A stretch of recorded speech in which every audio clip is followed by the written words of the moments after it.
Have you ever said yes when you really wanted to say no? Maybe it was to a last-minute project at work, a social event you were too tired for, or a favor for a friend that completely derailed your own plans. If so, you're not alone. Most of us are taught from a young age that being agreeable is a virtue. We want to be helpful, we want to be liked, and we definitely don't want to disappoint anyone. But what if I told you that always saying yes isn't helping you or anyone else? What if the most powerful, kind, and productive word you can learn to use is actually no? Let me tell you a story about a graphic designer named Maya. Maya was brilliant at her job, creative and incredibly dedicated. Her colleagues knew that if you needed something done, you could always count on Maya. She'd stay late to finish a presentation, come in on weekends to fix a last-minute error, and even help other departments with their design needs. On the surface, she was the perfect employee, the ultimate team player. But beneath that accommodating exterior, Maya was drowning. Her own projects were falling behind, her creativity was stifled by exhaustion, and her personal life was non-existent. She was constantly stressed, anxious, and felt like she was failing, even though everyone else saw her as a superstar. One evening, staring at yet another late-night request, Maya finally broke. She was so burned out she couldn't even think straight. She realized that by saying yes to everyone else, she had been saying no to herself. No to her health. No to her own career goals. No to her peace of mind. That night, she made a decision. She was going to start saying no.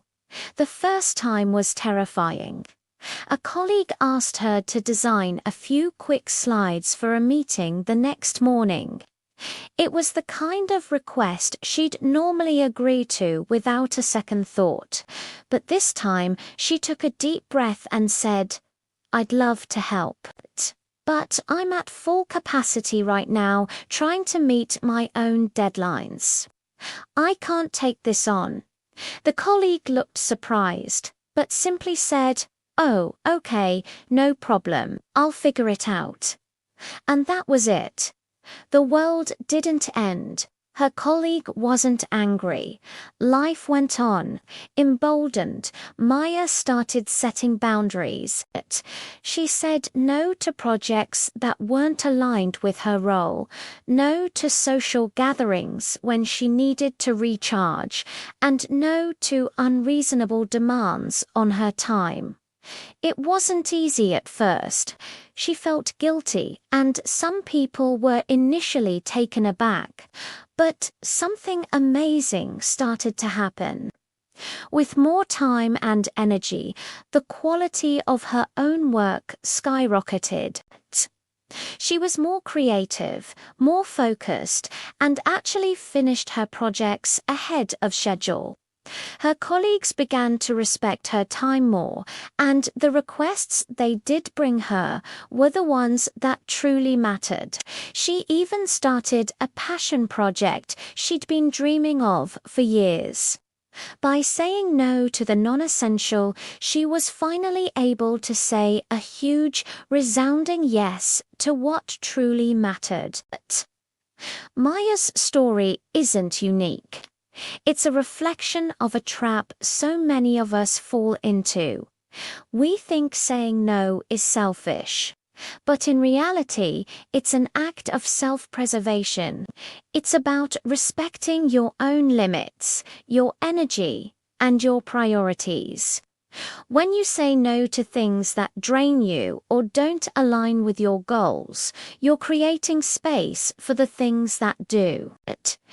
You're protecting your most valuable resources, your time and your energy.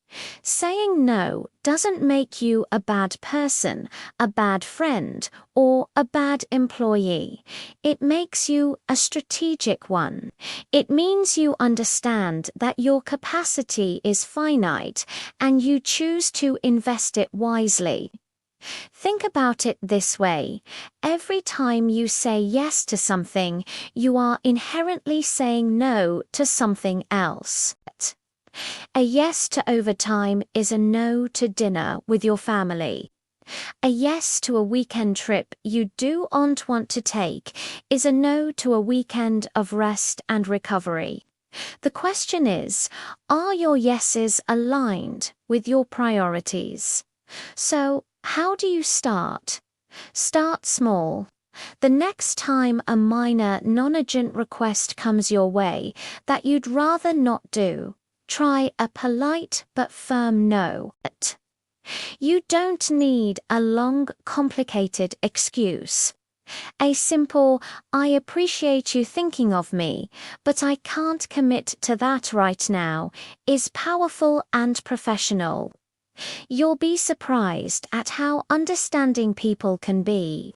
Learning to say no is a skill, and like any skill, it gets easier with practice. It's not about rejecting people, it's about accepting your own limits. It's about reclaiming your time, your energy, and ultimately, your life. What will you say no to today so you can say yes to yourself tomorrow? Thanks for watching. If this story resonated with you, hit that like button and subscribe for more content to help you live a more intentional life. See you in the next one.